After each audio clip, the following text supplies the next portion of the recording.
Amateur Traveler is in its 20th year now, but can you imagine if I had people on the show who had never been to the destination but had just read about it or seen a movie about it? That wouldn't make any sense at all, and you wouldn't listen. We all know how important it is to receive advice from people who know a destination to get the most authentic local experience. And a great option for experiencing this is Explore Worldwide and their authentic small group adventures, led by local tour leaders, perfect for solo travelers who want to meet like minded people with a desire for adventure. I'm often an independent traveler, but two of my last three trips were with small group tours because they organize everything and it's a lot easier. If you want to recreate the tour I did to Malta, they have a Malta and Gozo Discovery Tour. I'm intrigued by one of their tours called A Taste of Sicily. The company again is Explore Worldwide, and visit exploreworldwide.com to learn more. And thanks to Explore Worldwide for sponsoring this episode of Amateur Traveler. The nights are long, the days are short, and the weather is chilly to downright cold, depending on where you are. It's a good time to slip into a Quince iconic Mongolian cashmere sweaters, which start at only $50. You can treat yourself to everyday luxury at an affordable price with Quince. If you really want to dive into luxury, you can check out their leather handbags, washable silk shirts, and European linen sheet sets. Whatever you're looking for at Quince, all the prices are 50 to 80% less than similar brands, and they do that by partnering directly with top factories and cutting out the middleman. They only work with factories that use safe, ethical, and responsible manufacturing processes. And of course, they use premium fabrics and finishes for that luxury feel in every piece. But you've already heard me rave about my Quince travel pants. Treat yourself this winter without the luxury price tag. Go to quince.com/traveler for 365-day returns plus free shipping on your order. That's QUINCE.com/traveler to get free shipping and 365-day returns. Quince.com/traveler. And thanks to Quince for sponsoring this episode of Amateur Traveler. Got my bags packed on a roll. I'm heading out there and I'm ready to go. I'm looking real good in my passport photo. Oh, no. Amateur Traveler, episode 771. Today, the Amateur Traveler talks about beaches and turtles, waterfalls and sun bears, orangutans and proboscis monkeys as we go to Sabah in Malaysia. I should be heading home, but maybe not today. Welcome to the Amateur Traveler. I'm your host, Chris Christensen. Let's talk about Sabah on the island of Borneo. I'd like to welcome to the show Howard Stanton, who is coming to us from Borneo, more specifically from the region of Sabah. And Howard is the owner of an eco-adventure resort in the area. Howard, welcome to the show. Thank you very much. Thank you for having me. And I hope I can enlighten your listeners to the ideas of coming to Sabah. Well, I asked around and said I was looking for people to talk about coming to Borneo, to the various regions of Borneo. We can get into that there's more than one. And I was told, Howard, you were the guy. So, yeah, okay, great. I hope to enlighten people and encourage people to come because Borneo is a fantastic place, absolutely fantastic place to come. Well, and when we talk about Borneo and there being different regions, so tell us a little more. What is Sabah versus the rest of Borneo, for instance? So Borneo, third largest island in the world, is actually made up of three different sort of countries, I suppose. Mm-hmm. 2/3 of it is the Indonesian side, Indonesian Borneo, and that's like the bottom 2/3. Then there's Brunei, the Sultanate of Brunei, and then Malaysia has two states on Borneo. One is called Sarawak, and then the other one is Sabah, and that's where I live. I live in Sabah. Sabah is roughly the size of the UK. Oh, I didn't realize it was that big. Okay.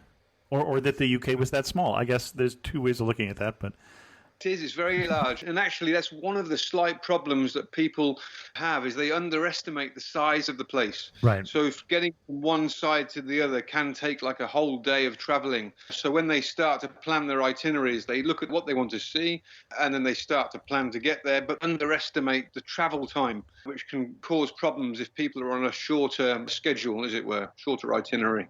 Excellent. And Borneo, obviously, being close by Indonesia, close by Malaysia, that's why they have portions of that. So we're in the Pacific, getting closer to Asia, and you're in the upper right-hand corner of Borneo. Why should someone come to Sabah? Oh, that's a great question. Sabah is a fantastic place. It's unique. It's 37 different indigenous cultures. Mm-hmm. It's naturally tremendously beautiful. It has mountains, fantastic beaches, jungle, and a very big depth of culture with those 37 indigenous races of people. One of the reasons I live here, it's very safe, and the people are the big draw. They're wonderful people, very hospitable. They're very naturally hospitable, very friendly, very willing to help. It's the people, but also the natural environment. It's the combination of the two. Mm-hmm. If you're looking for to get somewhere with a unique culture that can be combined with exploring nature, one of the oldest rainforests in the world, has Mount Kinabalu, fantastic diving, great water sports on the beaches. It's an all-round great sort of destination to come to, really. Well, and we may be confusing people because they may be thinking right now that you're speaking with a Sabah accent. No. I can speak Malay, but yeah, I'm originally from England, from a small town called Stratford-upon-Avon, which is famous for Shakespeare. I've been in Sabah now for 18 years. I originally came here for 3 years, 24 years ago. I came back here 15 years ago to run a big resort hotel, but that wasn't going to work out. I mean, no fault of mine. But I was offered the opportunity to buy some land up here at the tip of Borneo, and I bought it with every single penny I had. And then we started to set our place up, Tampat Do Aman, January 2011. And we've been expanding and growing since then. The indigenous people of the area I am in are called the Rungus people, and they have tremendous depth of culture and cuisine and everything else that a different culture has to offer. And that's surrounded by the natural beauty. Probably, I mean, I may be a bit biased, but I would say that the coastline up here at the tip of Borneo with the beaches and the ruggedness and the jungle meeting the sea and all that, and the seafood on offer, and it's one of the better places to be in Sabah. But it was a very underdeveloped place. We were one of the first businesses here to start up tourism. So it's a very undiscovered place. Very beautiful, very wild. It's got tons of goodness to offer. Okay, well, let's get a little more specific. What kind of itinerary are you going to recommend? Where are we going to start and what are we going to do first? The majority of people will fly into Kota Kinabalu. That's the state capital of Sabah. It's a great place to start, to get acclimatized to what's going on around you with the sights, the sounds, the smells, the people, etc. Lots and lots and lots to do. But if time constraint was an issue, I would certainly suggest the islands off the coast of Kota Kinabalu. It's called the Tunku Abdul Rahim Marine Park. And that's 5 islands that are based just a stone's throw from the capital itself. And you can get a boat from Jesselton Point out to the islands. To do all 5 islands in one day would be pretty tiring. I would suggest choosing 1 or maybe 2 of the islands to spend the majority of time. Do you have a favorite? Mamutique would be my favorite, an island called Mamutique, because it's very underdeveloped. Not very many people go there, and it's quiet and tranquil, good snorkeling, nice beach. But the other islands are also very good. The 2 main islands are Sapi and Manokan. And Sapi is a place where a lot of the mass tourism market gets taken to. You can feel a bit one of a few thousand people all crammed onto a beach. I mean, that said, you can still find your own little niche by taking one of the hiking trails and going to one of the further beaches or onto the northern coastline of the island. Great snorkeling. There are places there that you can get food. There's a little cafeteria there and that sort of stuff. And it's one of your quintessential island sort of getaways. But unfortunately, nowadays, you can be surrounded by mass tourism. So when I go there, I'm going to be spending time on the beach or snorkeling, or what kind of things are you going to recommend that I'm doing while I'm at either Sapi or Mamutuk? Both locations is exactly that. It's spending time on the beach, okay, maybe recovering from your flight and just taking in the ambiance, and snorkeling and having a swim and relaxing. It's like the first day. Get away from it, recover from your flight, and have a relaxing time. The tip from the top I would just warn people, is the sun, because we're very close to the equator here, so the sun can be very strong. So never underestimate the power of the sun. You don't want to be flying in for your holiday and then the first day you get sunburn and find it difficult to go and do anything else. So that would be my tip from the top. Okay, so if I'm snorkeling, I might think about not even just suntan lotion, but also maybe wearing one of the protective all-over sun suits, or what do you call those for snorkeling? Yeah, sun suits or rash guards. Right, yeah, rash guards, exactly. And then the other island is Manukan.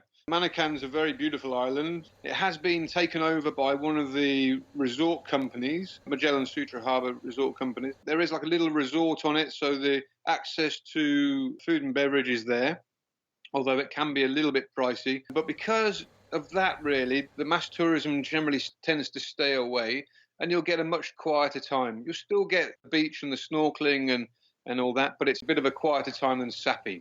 And when you say a bit expensive, are we saying expensive by Sabah standards, by Malaysia standards, by U.S. standards? What is expensive in the area? I mean, to a Westerner, probably mid-range of costs.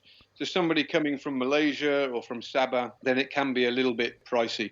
But for a Westerner, it's pretty good. And it's good quality food. You'd feel like you got your money's worth. I wouldn't say you went there and suddenly felt isolated and you had to start shelling out half your budget for a burger. But you'd be pretty good. You'd feel satisfied. And I don't think you'd feel that you were being ripped off. Okay. Got it. Where to next? Yeah, so Kota Kinabalu itself, there's cultural villages, these companies that have set up to give you an idea about the cultures of Sabah. Mm-hmm. There's certainly a couple of those that would be good to have a drop into. The main places for eating that people generally go to is the Filipino market, which is on the waterfront in Kota Kinabalu. Tremendously good fresh seafood at very good local prices. You'll turn up and there'll be maybe 200 stalls, all wanting to sell you all sorts of different cuisines from all over Sabah, with the main base of it being the seafood. So the seafood is tremendous. And that's the one that the official name has been changed to the Kota Kinabalu Handicraft Market, so I can also do my handicraft shopping there. Am I in the right place?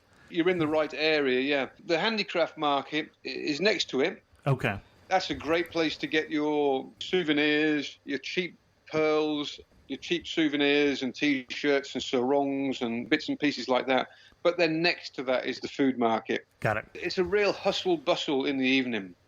So you get a good atmosphere. It's a great place to sit, munch on your prawns or whatever else, or have a coconut and watch the world go by. You'll see all sorts of hustle and bustle going on around you. It's very safe. It's a great place just to sit back, relax, take your time, eating, soak up the ambience, have a very delicious meal for, in relative Western terms, not very much money.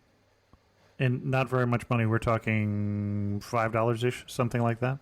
Maybe a little bit more than that if you're going to go for some big prawns, but maybe a little bit more of that, $8 to $10, as it were, yeah. All right. And you mentioned the cultural villages. So this is a place that's set up to look more traditional, the way that people would have lived 100 years ago or something like that, where I can see traditional dances and that kind of things. Am I on the right track? That's right, exactly, yeah. So the peoples of Sabah are very famous for their different buildings, architectural different buildings built from natural materials. One of the main ones that a lot of the cultures actually adopted was the longhouse. Mm-hmm. You can go and visit these cultural centres and they've got different cultural groups set up in different areas. And you're right, you get to try a little bit of the local rice wines, you get to try a little bit of the food, you get to see the traditional dances of a couple of the ethnic groups. It's like a one-stop, get a feel for Sabah's cultural identity and get your fill of it. And it's great. There's one place called Monsopiad, which is a Monsopiad cultural village. And there's another one out towards a place called Inanam, and the name escapes me. The one out towards Inanam, I actually took my parents to a few years ago, and they really enjoyed it. They really enjoyed the convenience of a one-stop place to get a feel for the place. It's not a full day, it's an afternoon. Mm-hmm. Generally, you can sign up for these things either at Sabah Tourism Board, which is on Gaya Street in the center of KK, or any of the tour companies offer these things. They pick you up from your hotel they'll take you there and they'll bring you back. It's convenient and it's well set up. It's a well set up, well-oiled machine, as it were, which is great. Again, food-wise, because Kota Kinabalu has such a diverse mix of races, the Chinese food is phenomenal. There's a type of cuisine called bakute. I forget what bakute means. Tay something. It's like it's pork. I've just got to quickly add that for any Muslim listeners. It's pork marinated in a special herbal soup. And the best one for that, I mean, there's lots of them in KK, is opposite a hotel called Jesselton Hotel. Again, I don't know the name of the restaurant, but it's directly opposite. You'll easily recognize it because in the evenings it will be absolutely packed. And not with tourists, but with locals. It's renowned as the place to go if you want to eat bakute. But there are many, many different little restaurants, stalls that you can go and just sample and then move on to somewhere else and sample a bit more from there and then move on to somewhere else. The Malaysians love food. It's one of the good things about the Malaysians. I love food as well. So you get to have a different taste wherever you go. Whether you're into the Malay food, your beef rendangs, your chicken rendangs, your soto ayams, whether you're into Filipino food, Korean food, Japanese food, it's all here. Some of the best cuisine. And because of the proximity to the ocean and to the agricultural lands up near Ranau and Kundasang, and a lot of these recipes have been passed down from generations, it's great, really, really good. For nightlife, there's an area on the waterfront, which is it's more of a modern area. It's part of a reclaimed land. It's built up on stilts. And along there, there's lots of great bars, some great restaurants as well, actually. Some great, there is one particular great Indian restaurant along there. I think it's a tandoori restaurant. But along there, that's where the nightlife is. You've got some great bars. It's always a lively scene. You get to sit amongst the local guys who are enjoying their night out. It's a mixture of draft beers from across the world with cocktails thrown in as well. There's a reflexology stand there, so as you're having a pint, you could also have your foot massage. But yeah, it's a very, very good place to be. And the name of the neighborhood is what? The Waterfront. Everybody knows it as the Waterfront. Okay. Yeah. If you jumped into a taxi and said, "Oh, the Waterfront," the taxi driver would for sure know where you meant. Just up from there, there's one of the shopping centres that has a Hard Rock Cafe in it. The Waterfront is the main hub of the area. Always lively and always a great place to be. Well, and you mentioned jumping into a taxi and saying the waterfront. How well can I get around not knowing any Malay, knowing English? Very well. KK isn't a big place. The centre of KK is quite small. It's much better to walk around, in my opinion, because then you get the feels, the smells, the sights. You get to have an all-round feeling of the place. But because English is part of the curriculum for the schools, English is very widely spoken, and especially in Kota Kinabalu. Tourism is a big part of the economy of Kota Kinabalu. The tourism players have realised the importance of speaking English to be able to communicate with the tourists. And so you wouldn't really very many people at all who can't speak English. Most places, all the hotels would have like little maps in their foyer, little handout flyer things you can take with the maps on. Very easy to get around. Very, very easy to get around. If you're looking to go maybe a little bit outside the city centre or something, maybe to Tanjung Beach to watch the sunset. This is always a very beautiful sunset with, again, great food stalls. You might want to grab a Grab because they've got set up here. Grab a Grab taxi. Yeah, got it. Download that and they're very good. I don't know about Uber. They might be here, but I'm not sure. Okay. Yeah. Ah bon chien. Bonjour, je suis Theo, a tour leader with Explore, and this is Punti. He's helping us find truffles under the trees next to this beautiful vineyard. Maybe for tomorrow's cooking class? Oui, call semi-heure. Parfait. 7:00. Not everyone gets to enjoy a Bordeaux sunset this way, but you will if you explore. No, Punti. Search exploreworldwide.com and don't just travel, explore. Llévate más de lo que esperas todos los días con el nuevo McValue en McDonald's. Ahora puedes comprar uno y sumarle otro por $1. Así que cuando tu equipo favorito enfrente a sus rivales, enfrenta tus antojos con $5 Meal Deals. Y si estás corriendo para alcanzar el desayuno, corre al app para llevarte ofertas antes del cutoff. Tú decides, y con McValue, tu decisión siempre rinde más. Precios y participación pueden variar. BOGO $1 válido para un producto de igual o menor valor. Debe estar registrado en Rewards para ofertas en el app. Anything else we want to do in KK? I love the fact, by the way, that you call it KK in a country whose capital is KL. Right, yeah, okay, yeah, there you go. I sense a theme here. I mean, we just follow what the local guys say, and KK it's unique. There's a state museum. That's quite interesting as it regards to giving you more about the culture and the history. There is actually a train, the only train on Borneo. It's run by Magellan Sutra Harbour. There's the train for, like, say, the commuters that come from further down south, Pututan, Papar and places like that. But there is also an old steam train that they run, the original steam train, and you can go on board that, buy a ticket, be met at the gate with a guy in his pith helmet and his traditional colonial sort of attire. Get on board, have your lunch served to you in a tiffin set, and watch the countryside go by. Like a unique experience, especially if you're a train buff, I suppose. I am a train buff, but you lost me at Tiffin's set. Okay, so tiffins, that's like metal tins stacked, and inside each different compartment of the metal tin will be a different sort of meal. So your rice in the bottom, and then your veggies, and then your chicken or your beef or whatever, served to you by these guys. Because it's associated with the Sutra Harbour Resort, a 5-star resort, these guys are waiters and waitresses who come and they wait on you hand and foot and can explain the surroundings to you while you're having your meal and then an afternoon tea on your way back. And they give you the opportunity to get off at different stops for about 20 minutes, I think, to go and visit a temple, a Chinese temple, have a walk around an old colonial railway station. And then you get to Papar, which is a little bit further down south, and you have a little break there. You can go into the local markets and have a look at the wet markets, just out of interest, see what the produce is like, which is, I think, is always good. Oh, yeah. And then you can jump back on the train again and head back. And I'm seeing it's about a 5-hour duration all told.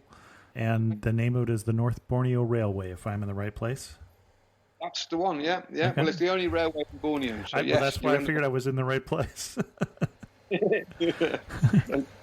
And apart from that, other things to do in KK. I mean, sit and have a beer, maybe on Gaia Street, which is the backpackery sort of street.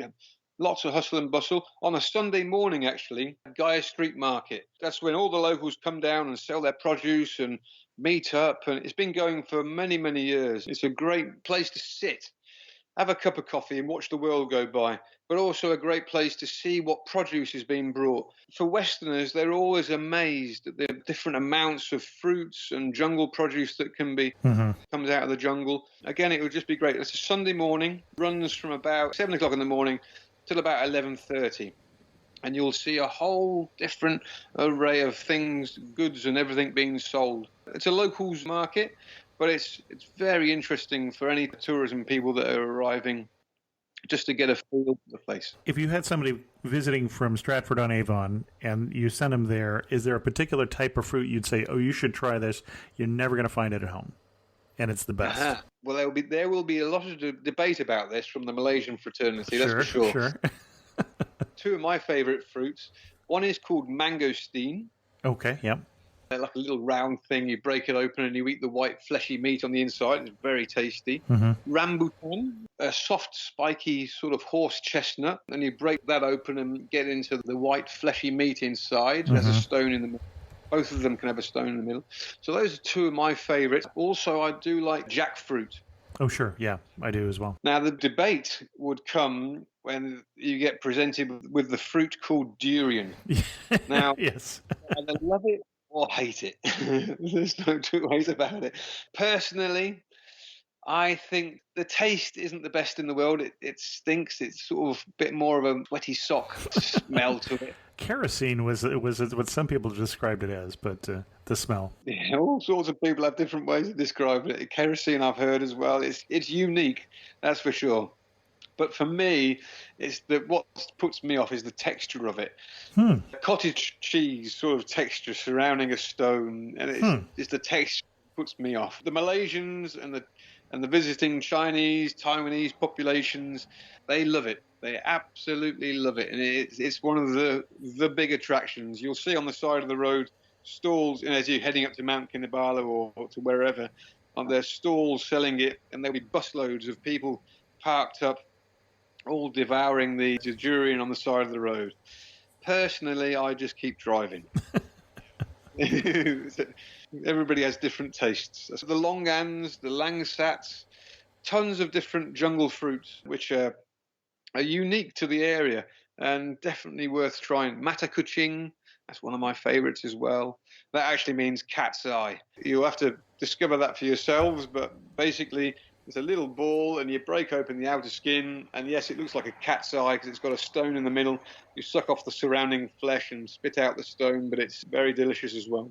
Half the goodness of coming to somewhere like Sabah that is so rugged and wild and has such good produce is trial and error and having a go at everything. There's such an array to choose from to keep anybody's palate tantalized. It's a great thing to get involved in, really. It doesn't cost the earth for any of this. If you went to a fruit stall and said, I'm not quite so sure what to have, these guys here, Sabah, mega friendly. The stall holders will say, well, here you go, try one of these. Okay, try another one of these and try one of these.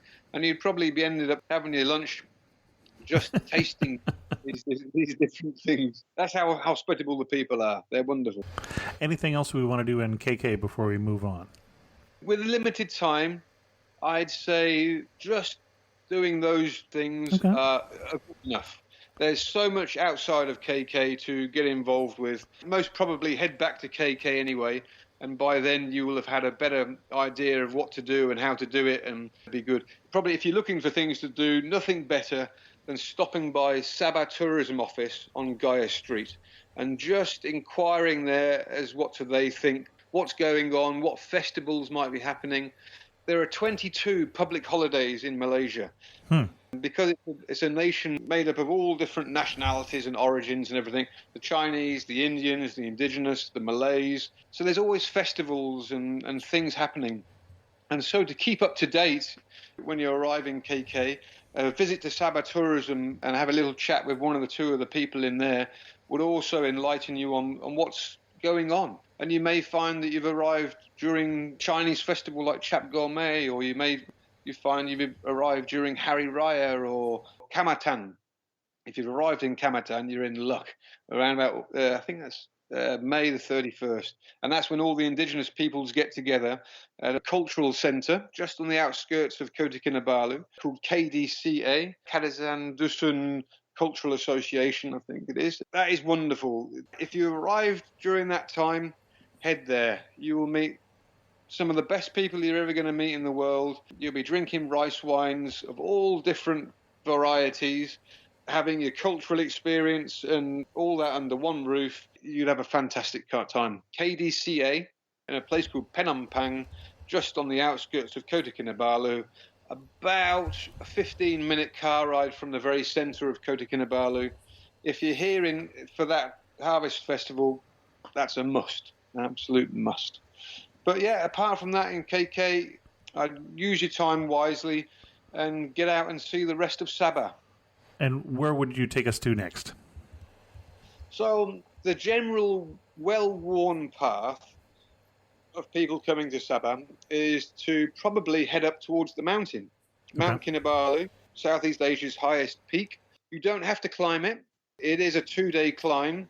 In some of the guidebooks, it says, it's a walk in the park. 80-year-olds can do it backwards. And it makes it sound so easy. Actually, it's not. I've done it 16 times, twice running, which is they have an annual climathon race running up and down it. I certainly wouldn't recommend that. Around the base of it, the national park, very unique flora and fauna, bird life and plants and everything else. You can see pitcher plants, nepenthes, ones that eat the flies and all that. It's a much cooler area to be in. So one of the things that first hits you when you do get off the plane in Kota Kinabalu is the heat and the humidity. It can wallop you. And if you're not used to it, you can be a bit, blimey. But Mount Kinabalu is the place to escape it. It's cool, it's fresh air, great walking around it, the national park area. One of the, I think, very good attractions of the place is the War Memorial. And the War Memorial is based in the township of Kundasang. It documents and lets you know about a lot of the history of Borneo. During the war, Borneo was occupied by the Japanese. World War II, yeah. In World War II, that's right, occupied by the Japanese. They didn't go down very well with the local population, put it that way. Yeah, they weren't particularly very nice to everybody. And there is a very famous event that happened. It's now known as the Death March. And they marched in the prisoners of war from Sandakan all the way to Kundasang, and they put them into prison there. And then eventually they did away with the majority. The only guys that survived out of 3,000, I think it's 3,400, started it, were 6 guys who escaped. And they had the help of the local guys to help them escape, basically through food and shelter. The rest of them didn't survive the march. It's somber, but the war memorial is extremely well done, very well put together. But it gives you an idea. Again, it gives you an idea of the history, and it's very good.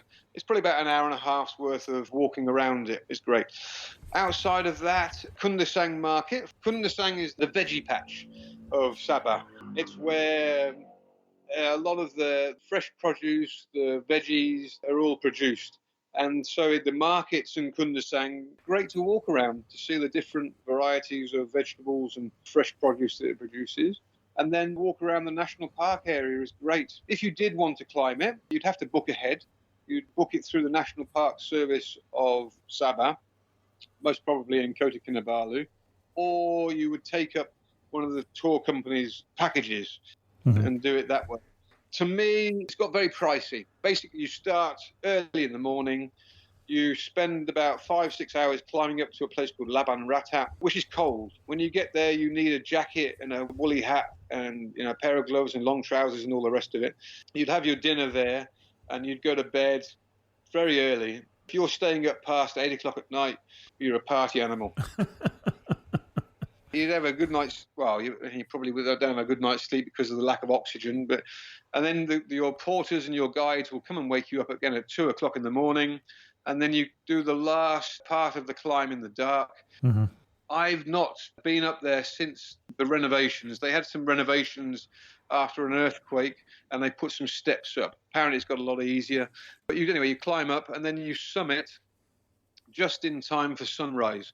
You're all on top of the summit. It's 4,101 meters high, so it's cold. You'll get a good sense of achievement, but for sure, it's not for everybody. The lack of oxygen at that level could give you altitude sickness. No one ever knows if they're going to get that, but it's a workout, and it's a full-on workout. And then you spend that next day making your way down. And you'll probably arrive back at the National Park headquarters, having had lunch, at around about 2 o'clock, 3 o'clock. But you'd probably need 2 or 3 days to let your legs recover, because your legs will be throbbing like there's no tomorrow. Unless you're trying to build your itinerary with straight after that, heading back to Kota Kinabalu to sit on a beach and get your legs into the water, the South China Sea, I'd suggest you don't bother with that, especially if you're on a week itinerary. Is there something that you would recommend instead? I see canopy walks and those sort of easier activities, wildlife hikes and things like that. What would you recommend for the typical tourist? One of the best places, I think, value for money to do all this sort of thing, is a place called Pouring Hot Springs. Now, that's on the other side of the mountain if you're coming from Kota Kinabalu. It's a place where, as the name suggests, has got hot springs. Borneo is a part of the Pacific Ring of Fire. Has volcanic activity sometimes. No active volcanoes, mind. But because of the water situation, the water does come up through and you get these hot springs. And they're great to get into. It is a little bit commercially. They've put concrete baths in there, and you sort of hire your little concrete bath and get into it. But other people can get into them with you. It can be a bit crowded. And if you go out the back of the hot springs area, you can get yourself up to Canopy Walkway, very accessible. You hike up through the jungle, possibly about 500-600 meters, and then you can get on, as it says, a canopy tree walkway. So you go on these walkways. The base of it is a ladder surrounded by netting, and you walk from tree to tree through the canopy. And it's a unique experience. You get a good sense of the jungle and what's around you, which is great. And then you can come down. Now, to me, a lot of people make the mistake then of just scurrying out through the hot springs and back to the car park, and off they go. There's actually a couple of other things to do. There's some great hikes onwards to some waterfalls. The nearest one is about 2 kilometers. And you can get up to the waterfalls there. The water's cold, unlike the hot springs, but you can have a swim in the waterfall there. You can even dip your feet in the water, and there's a little type of fish, I think it's a type of guppy, that comes up and gives you foot a massage. It nibbles at your feet, taking off the dead skin. And then there is another waterfall, which is another 7 kilometers further along from that. So for that, you'd have to be prepared. You'd have to take your water and snacks and wet weather gear and all that sort of thing to be prepared. Also outside the back of the Pouring Hot Springs, which not a lot of people go to, is the National Orchid Centre. So if you're into your botany and your plants, outside the back of that is the National Orchid Centre.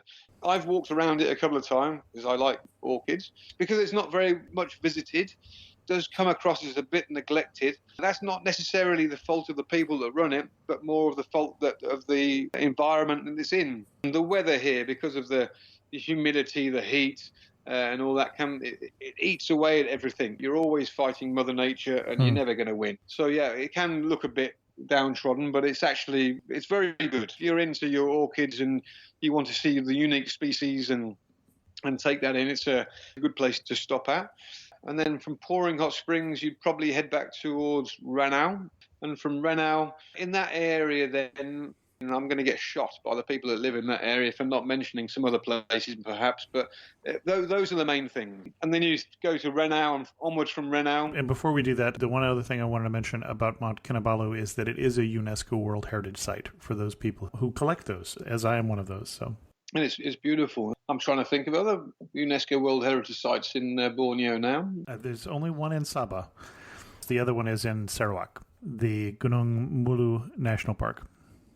Right, okay, with the cave systems in it, Deer Cave and everything, yeah. Again, another great place to visit if you've got the time. But it would be a flight to get down there. A couple of flights, actually, from KK. Yeah. On the way to Sandakan, there is the tea gardens, Sabah Tea Gardens. So there is an area of Sabah that grows tea. Tea gardens are quite interesting and informative on the tea productions. And it gives that, they've got some lovely cottages to stay in there. And it gives that sort of colonial era feel to everything. You know, you're high up in the mountains overlooking the tea fields, fresh air. You sleep well at night because of the coolness of the place. And then onwards from there, you probably get to Telupid. Here there are the places that are off the beaten track, as it were, not so much in the guidebooks and all that, but there's some lovely waterfalls to get out and visit. If you've hired your own car, it's going to be very accessible because you can just see the signs on the side of the road, so-and-so waterfall 5 kilometres up the road or something like that. But there's some great places up there, like little eco-e lodges that have been done.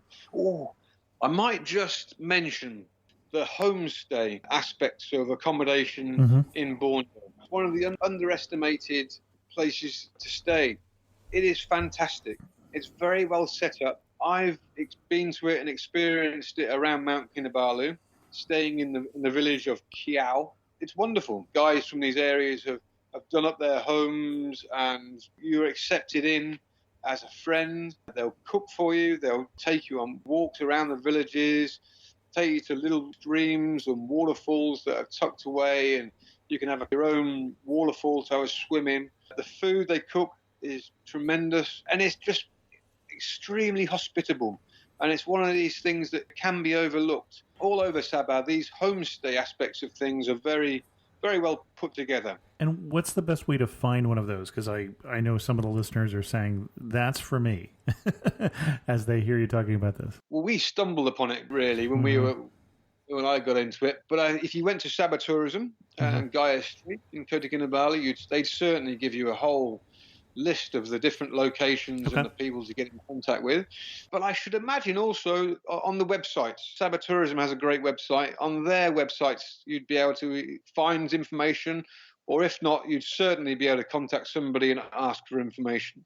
I don't know if Homestays of Sabah has its own website, but possibly. But yeah, recommended. Okay, excellent. Yeah, actually, they do have some homestays listed on the website. Yeah, there's some good ones out there. And then you were heading over to... Towards Sandakan. Sandakan, okay. Sandakan, yeah.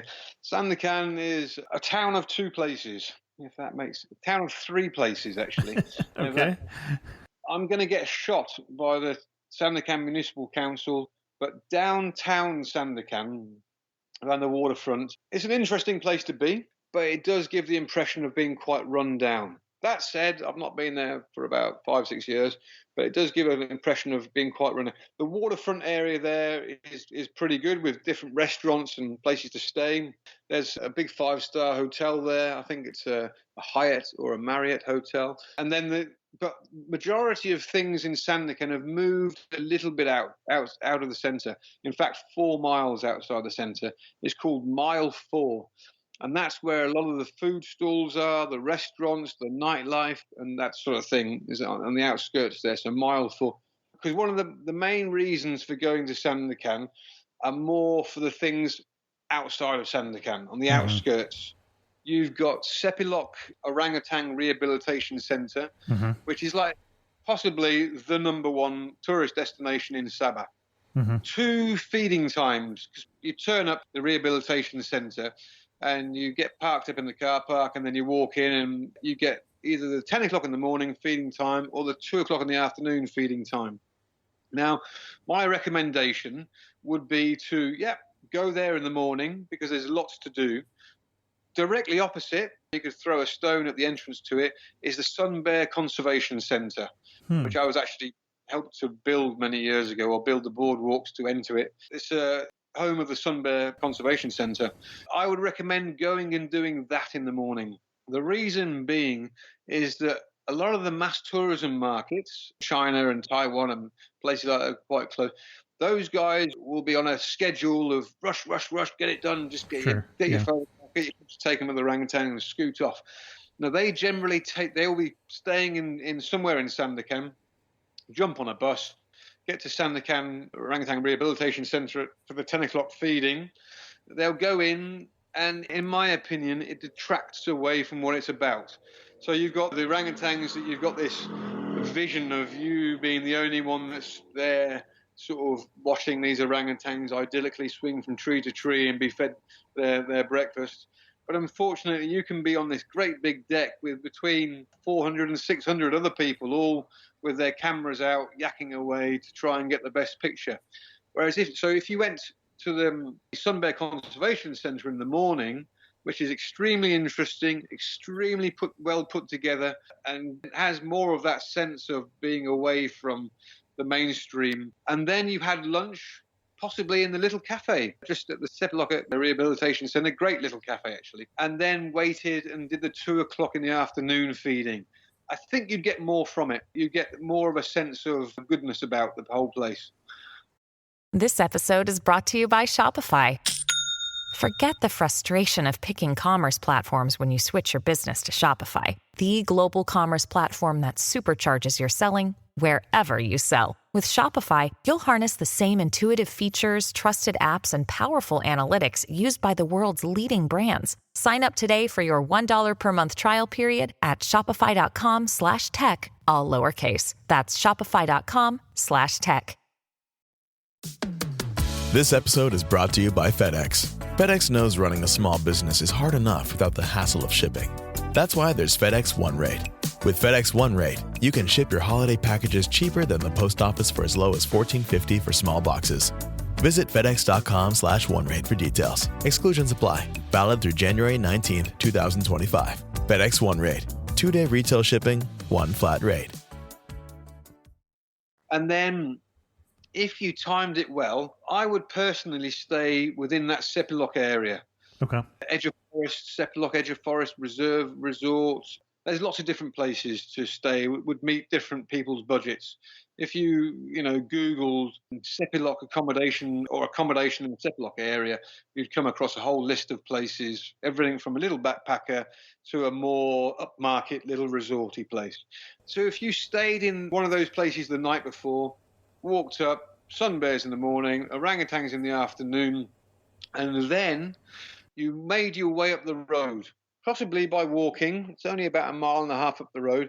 You come to a place called the Rainforest Discovery Centre, RDC. And in there It's one of the underestimated places that not too many people, it's not on the beaten track. It's fantastic. They've got medicinal and edible plant gardens. They've got canopy walkways. They're extremely well built, lakes and different areas for different types of plants, hornbills. They have a bird festival there every year where the ornithologists flock to try and get a snap of Borneo bristlehead, which is unique, endemic to the area. There's lots to do. And I did not know that ornithologists flock, but that makes sense. So, if you timed it well, coming out the orangutans, Rainforest Discovery Centre, they probably kick you out. I think they do. I think they kick you out in the afternoon, late afternoon, sort of about 5:30, 6 o'clock. But then there is a night walk. They do a night walk. I think it's at 7:30, but you'd have to ask in the ticket office when you get there. The night walk is phenomenal. It's one of these things that not many people do. It's not very well supported. In a sense, in a good way, because then the guides who are doing the night walk are so enthused about people actually turning up. They're all great people.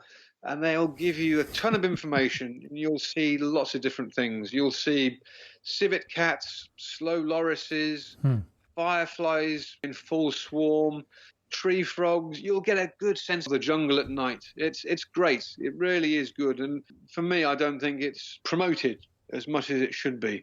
But it really is a good thing.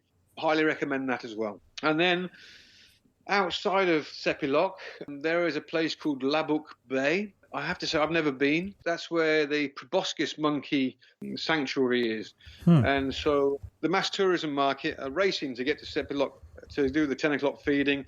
And then generally they'll then jump back on their bus and head towards Labuk Bay. Apparently it's very good. Proboscis monkeys are a species of monkey that's indigenous to Borneo. Their noses they're very interesting to have a look at. There's another place that is good to go to. A lot of people go to it, but I've heard differing stories, to be honest. Sorry, Sabah Parks. Sorry, I'm just giving you some feedback at the same time. And that is the Turtle Islands. The national park. The national park, yes. The name slips me, the name of the island. But anyway. Taman Pulau Penyu. Pulau Penyu. That's right. Penyu is turtle in Malay. Pulau is island, so it's Turtle Island, yeah. Okay. And what you would do, you would book this in advance, most probably with a tour company, to be honest, and they'd take you there.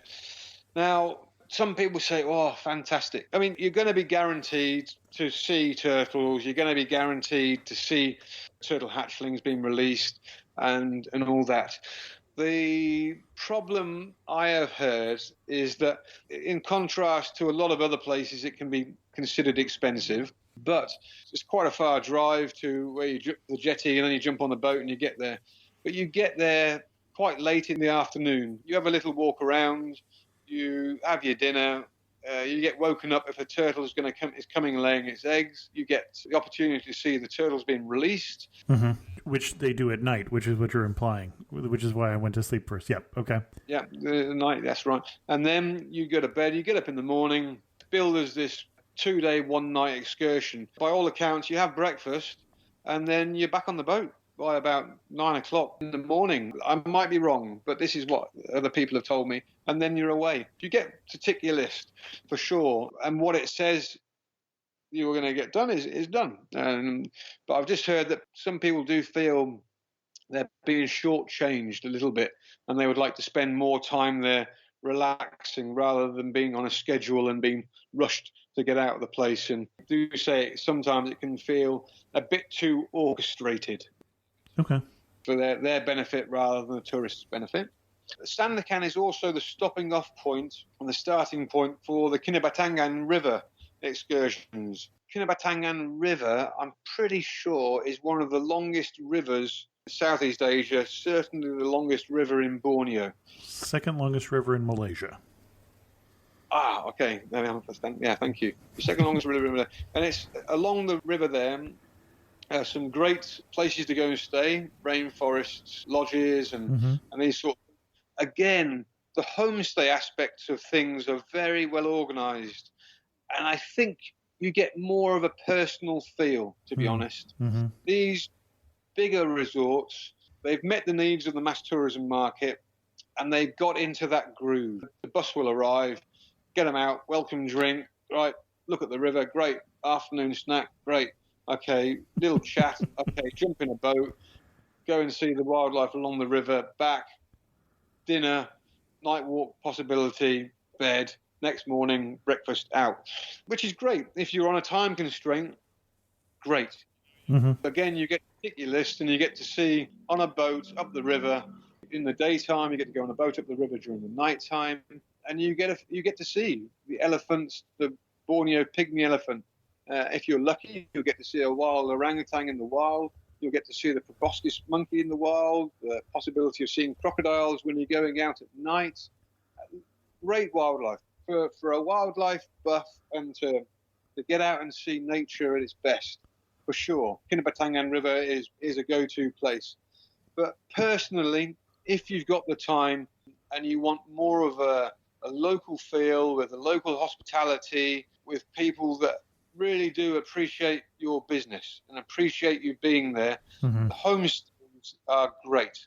A lot of what I'm saying is built up upon what I've heard from my customers, and then I recommend my customers to go on and do these different things.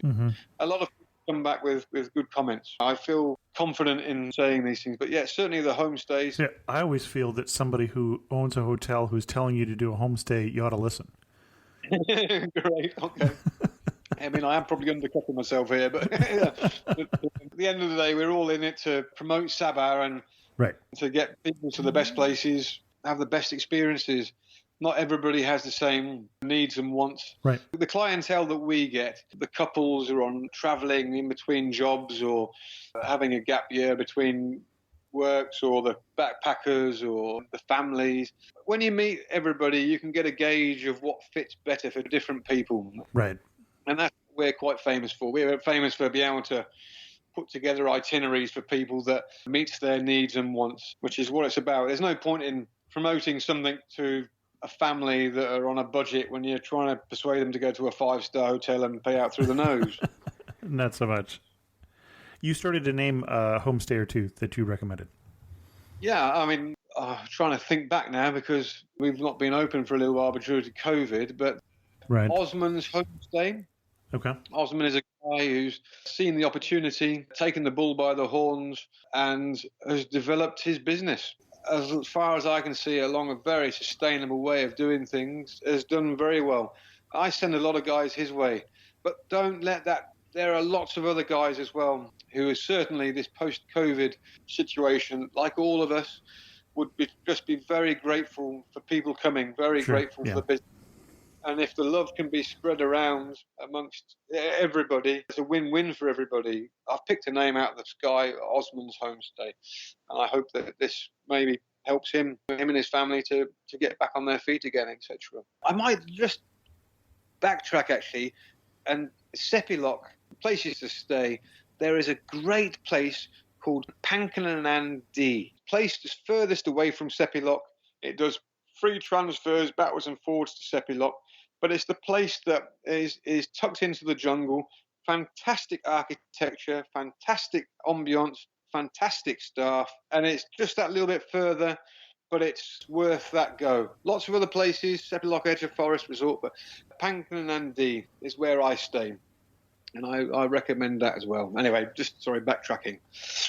But yeah, Kinabatangan is great and well worth it. These are the sort of well-worn places, tourism routes that people have taken. And certainly if you're on a time constraint. I might just add that to get from Kota Kinabalu to Sandakan is a 45-minute flight. And by road, about 8-9 hours with the mountain. So it gives you a bit of an idea of the scale, perhaps. And that's like the width of Sabah. And then if you're a diver, you would most probably then head away from Sandakan and Kinabatangan area and head towards Sipadan Island, where I worked for a little while as a dive master many years ago. It's billed as one of the top 5 diving destinations of the world. So if you're a diver, it's just phenomenal. Fantastic place. The days I used to go there, a long time ago, we would actually stay on the island, and there was lots of little resorts popping up all over the island. Unfortunately, then there was an incident, and the authorities decided that, I think wisely, to take down all of the accommodations on the island and move people back off onto the mainland and do it as a day dives, tank dives in the daytime, and do that. And that, Sibadan is just phenomenal if you're a diver. Now, I'm pretty sure in saying that you have to be at the level of an advanced open water diver to go and do Sibadan. That rises up, I think it's 1,300 meters. When you go off the beach into an area called the drop-off, you can get vertigo. Oh, wow.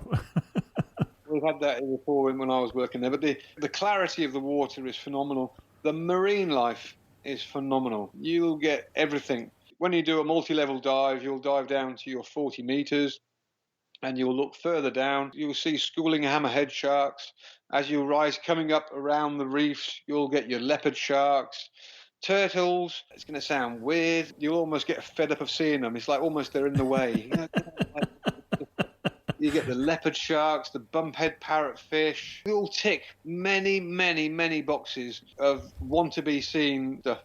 If you're doing a multi-level dive coming off the drop-off, you probably come into Barracuda Point, and you'll come into a gully first, and then if you catch the tides right, which a lot of the operators make sure they do, you'll equalize and become neutrally buoyant, and you'll just get taken out by the current. And as you're equalised, you get shot out by the current. It's like playing Spot the Marine Life game. All right, there's that. Oh, yeah, there's that. There's that. And you're not doing anything. You're just sitting there watching the marine life whiz past your face of every different type of marine life that you want to see. And then you get shot out, you get spat out onto Barracuda Point. And there you can be in the middle of a school of maybe about 3,000 barracudas. And you're in the middle. They're circling you, or a big school of horse-eyed jacks or something like that. It's a real proper diver's paradise to get proper underwater experiences that you struggle to get anywhere else in the world, and certainly not all in the same place. This is all in the same place, possibly all on the same dive. It's phenomenal. And then you'll come up into the shallower areas, and you'll see the bumphead parrotfish headbutting the coral to break it off so they can chew it, and then pooping the sand out at the bottom, which makes all our lovely beaches. And then you come up onto the reefs, and there you could spend hours if your time constraint with your dive tables allows you to. But you can spend hours, and many, many people do. The Japanese divers are into the micro aspects of things, the nudibranches, the seahorses, the pipefish. Sibadan's shallows are beautiful. Absolutely. It's a myriad of coral and life that is absolutely stunning. And if you're a diver, for me, it's the go-to place. There's lots of other places that are great as well, but it is the go-to place. You can stay in Semporna to meet the budget's needs. You've got the different backpackers there, which then you can go to the smaller dive operators and go out to Sibadan with them.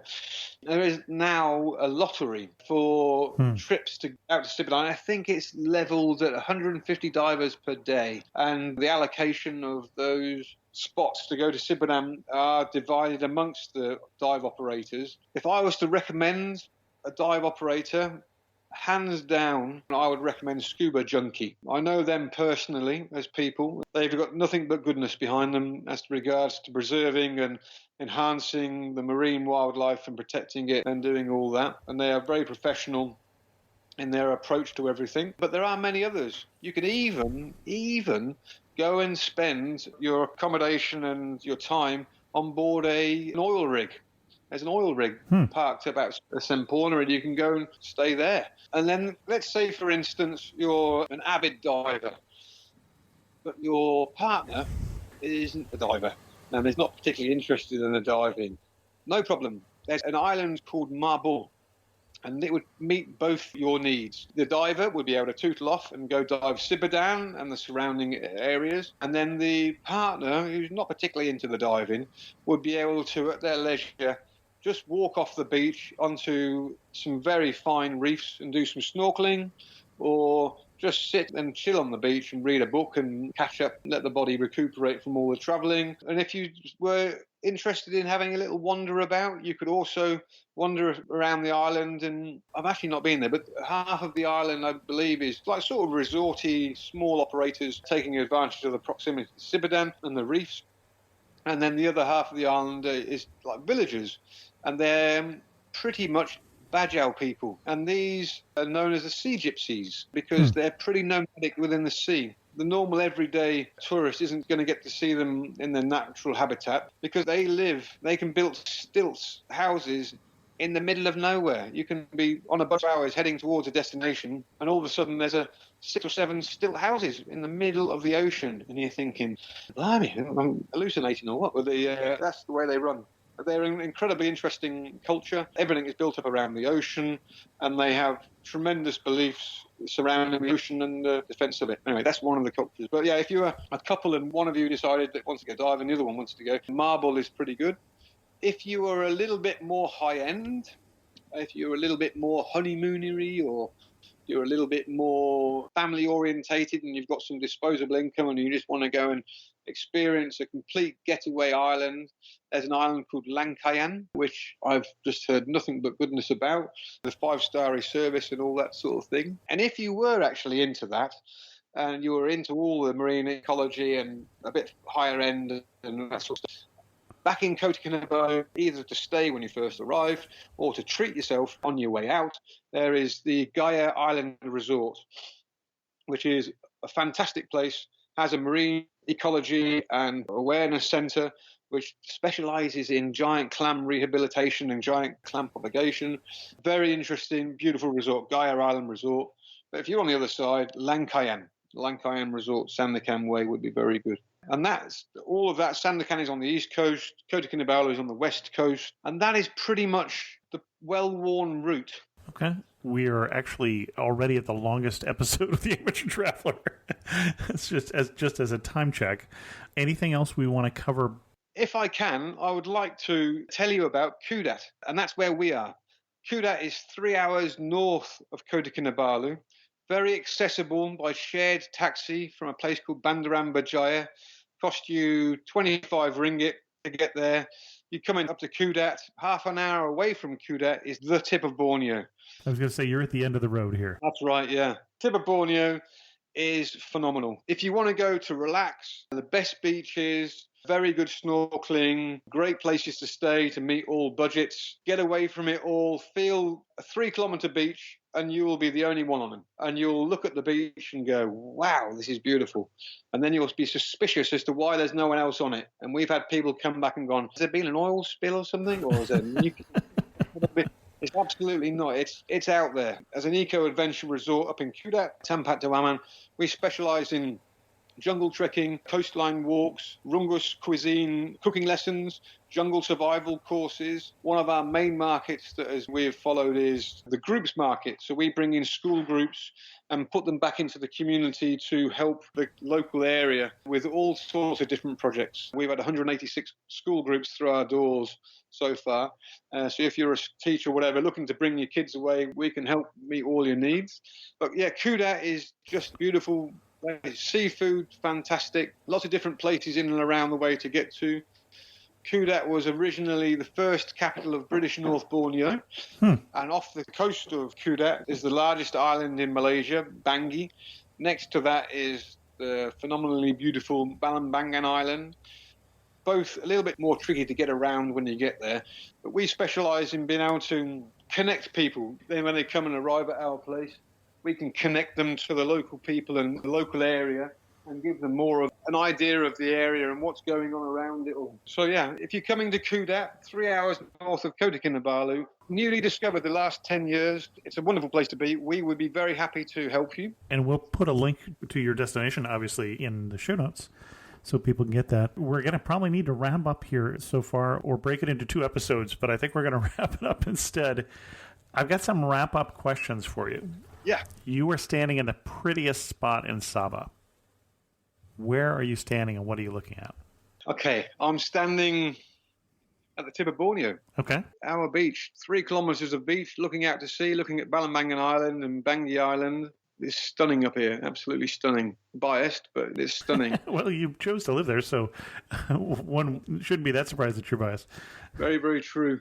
Or if it wasn't this destination, I would be looking out from the top of Mount Kinabalu over the jungle, or I would hire a car and take in one of the back routes around the back of the Mount Kinabalu, maybe going from Pouring Hot Springs towards Kudat, and I've stopped the car and I'm just looking at pristine jungle, miles and miles of it. Unfortunately, that is few and far between nowadays with the palm oil plantations, but again, we can point people in the direction for those sort of views. It's a place of outstanding natural beauty. I've only touched upon maybe the west coast and the east coast. I've not gone into the interior with Tenom and Tambunan and these different places, the whitewater rafting places, the Kulu and Padas rivers, the flying foxes, the ropes courses, the paragliding.